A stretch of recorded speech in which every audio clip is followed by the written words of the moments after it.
All right, buckle up everyone, because today we're taking a deep dive into something that might seem a bit dry at first, but trust me, it gets really interesting. We're talking about community protection notices, those tools that councils in the UK use to deal with antisocial behavior. Now you might be thinking, oh, antisocial behavior, isn't that just teenagers causing a ruckus? But it's so much more than that, and it can have a real impact on people's lives. Yeah, you've got things like noisy neighbors, property damage, intimidation, Yeah. those everyday annoyances that can really escalate and make life miserable for folks. Exactly. And what's fascinating is how these CPNs try to walk that line between, protecting individual rights and making sure the whole community is safe and happy. And it's not always easy to get that balance right. It's a real tightrope walk. Sometimes they work like a charm, other times they fall flat. And that's what we're here to unpack today. We've Yeah. got a ton of sources, actual legislation, real-world case studies, analysis of how effective these CPNs really are in practice. We'll figure out when they're a real help for those council enforcement officers and when they might not be the best tool for the job. Think of it like a toolkit for keeping the peace in a community, but just like any toolkit, you gotta know which tool to use and when. Okay, so let's start by defining what we're actually dealing with. What exactly constitutes antisocial behavior, or ASB, according to UK law? Well, the legislation is pretty broad. It covers the obvious things like noise nuisance, graffiti, harassment, but it also includes stuff like problems with animals. Imagine a dog barking nonstop or someone who just never cleans up after their pet. And get this, there's even a category for misuse of air guns. I mean, we all think of kids messing around, but it can get pretty serious. Oh, yeah, for sure. And that actually highlights one of the big challenges with ASB, defining it. What might be unbearable for one person could be just a minor annoyance for someone else. Totally. Like, how loud is too loud when it comes to music? There's no magic number written in the law. Exactly, and that's where things get tricky for those enforcement officers. Trying to prove that someone's behavior goes beyond annoying to actually being antisocial, well, that can be a real headache. One of our sources mentioned a case where someone was blasting music late at night, but it was hard to prove it was a statutory nuisance because the council had to gather all this specific evidence. So it's not just about someone feeling annoyed. It has to meet this legal standard. Yep. They often use something called the SARA model to help them figure out what to do. Okay, break that down for me. What's SARA all about? So SARA stands for Scanning, Analysis, Response, and Assessment.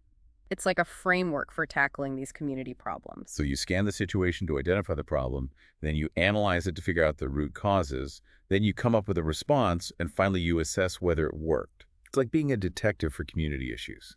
You got it. But it's not always as clear-cut as solving a crime, because ASB can be so subjective. What one person sees as a problem, another might not. Now let's zoom in on these CPNs. Where do they fit into this whole process? Weren't they introduced by the Antisocial Behavior Crime and Policing Act back in 2014? That's right. That act gave councils the power to issue these notices to specifically address ASB. So let's say I have a neighbor whose DIY projects are keeping me up all night. Can the council just hit them with a CPN and tell them to put down the hammer? Well, hold on there. It's not quite that simple. There's a process they have to follow. First, they have to give a written warning explaining exactly what behavior needs to stop. So it's a chance for them to sort things out before it gets more serious. Exactly. If they keep it up, then the council can issue a CPN. These notices can include things like prohibitions, no power tools after 10 p.m., for example, or they can include requirements like you need to soundproof your workshop. Makes sense. You want to give people a chance to fix things themselves before taking more official action. But what if our DIY enthusiast ignores the CPN and keeps hammering away all night long? Well, then they could be in breach of the CPN, which is actually a criminal offense, and that could mean a fine. But here's the thing, and it's important to remember this. CPNs don't automatically lead to eviction, and that can be frustrating for some folks. That reminds me of something we came across in our research. There was this pilot program in Boston, UK, where residents thought a CPN would automatically get a troublesome neighbor evicted. The council had a tough time managing those expectations. Yeah, it's really important for those enforcement officers to be upfront about what CPNs can and cannot achieve. Speaking of limitations, our research also showed that proving the behavior is bad enough for a CPN can be really hard. And even when they do issue one, enforcing it can be tricky. Oh, absolutely. Imagine trying to enforce a noise curfew when the person is inside their own home. It's not like catching someone speeding, right? And then there's the issue of displacement. What's stopping our noisy DIYer from just moving their workshop to a different part of the house and annoying a whole new set of neighbors? That's a real concern. It can be like playing whack-a-mole. You stop the problem in one place and it pops up somewhere else. So it's not just about issuing a notice, it's about thinking about the bigger picture and what other approaches might be needed. Exactly. CPNs are just one tool in the box when it comes to dealing with ASB. They're designed to change behavior, not necessarily to punish people. Okay, now that we've got a good grasp on the mechanics and some of the potential problems, let's move on to some real-world examples. Where have these CPNs been successful, and where have they maybe fallen short? Okay, so we've covered the basics, what ASB is in the eyes of the law, and how CPNs can be used. But let's get into some actual cases. Do we have any examples where these CPNs have actually worked? Yeah, we do. Our sources mention several cases where they were successful, especially with things like constant noise, property damage, and harassment. There's one that sticks out. It involves someone having these really loud parties late into the night. Neighbors had complained over and over, but nothing seemed to help. Finally, the council issued a CPN specifically saying no loud music or parties after a certain time. So it wasn't about stopping partying altogether, but about setting some boundaries. Exactly. And in this case, it worked. The resident followed the CPN and the noise complaints stopped. The council was able to protect the community's peace without having to take more extreme measures. That's a great example of how a CPN can be a really focused solution. But our sources also said that CPNs aren't a magic solution. They don't always get the results you want, and sometimes they can even make things worse. That's true. One of the big problems with CPNs is that they rely on people actually being willing to cooperate. If someone's determined to keep being antisocial, a CPN might not be enough to stop them. And as we talked about before, enforcing them can be tough, especially when it's happening inside someone's house. So you could have a situation where a CPN is issued, but the behavior doesn't change, and the council doesn't have many other options. Exactly. We have to remember that CPNs are just one part of a bigger toolkit. Sometimes other approaches might work better, like mediation, community support services, or even getting the police involved. And that brings us back to that Sarah model we were talking about before. Enforcement officers really have to think about each situation, figure out what's causing the ASB, and then come up with the right response. Absolutely. One of our sources talked about a case with an elderly resident who was hoarding things in her garden. It was creating a fire hazard and attracting all sorts of pests. Oh, yuck. That sounds like a nightmare for the neighbors. It was.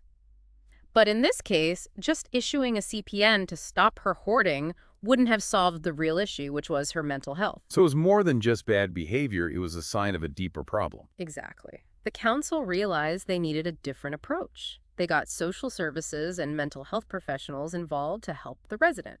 That makes a lot more sense. A CPN wouldn't have helped there, and it might have even made things worse. Right. They took a more compassionate and collaborative approach, and they were able to deal with both the ASB and the underlying issues. You know, and another challenge that kept coming up in our research was managing expectations. It seems like people sometimes have the wrong idea about what a CPN can actually do. Oh, definitely. One of our sources mentioned a case where someone was having problems with noise from a business next door. They were convinced that a CPN would force the business to shut down or move. Wow, that's a pretty big misunderstanding. Yeah, it's more common than you might think. People often see a CPN as a quick fix, a way to get rid of a problem neighbor or business, but it's a lot more complicated than that. So it's not about shutting things down. It's about finding ways to manage the behavior and reduce the impact on the community. Exactly. Enforcement officers have to be really clear about what CPNs can and cannot do. They need to set realistic expectations and explain the whole process to everyone involved. Transparency is key, making sure everyone understands the limitations. Let's move on to another issue that was brought up, displacement. Ah, yes, displacement. It's a valid concern. It's the idea that trying to fix ASB in one place might just push the problem somewhere else. Like squeezing a balloon, the air just moves to a different part. Precisely. One of our sources gave an example of some teenagers who were always hanging out in a park, being noisy and vandalizing things. The council issued a CPN telling them they couldn't hang out there anymore. So problem solved, right? Not so fast. Those teenagers might just move to a different park, a street, or a shopping center, causing trouble somewhere else. It's that whack-a-mole thing again. Exactly. It shows that we have to think beyond just stopping the behavior in one location. So instead of just shifting the problem around, how do you actually address it? That's where things get really interesting, and that's what we'll explore right after this. All right, we're back. And we've been talking about these CPNs in detail, but I want to step back for a second and look at the bigger picture. You mean how all of this fits into the idea of making communities better places to live? Yeah. Yeah, I think that's important. It's easy to get lost in the details. Right. We can get so focused on the rules and the process, but ultimately, these tools are supposed to be about improving people's lives. Exactly. And that's where it gets really interesting. It's not just about stopping someone from doing something annoying. It's about building a sense of community where people respect each other and feel safe.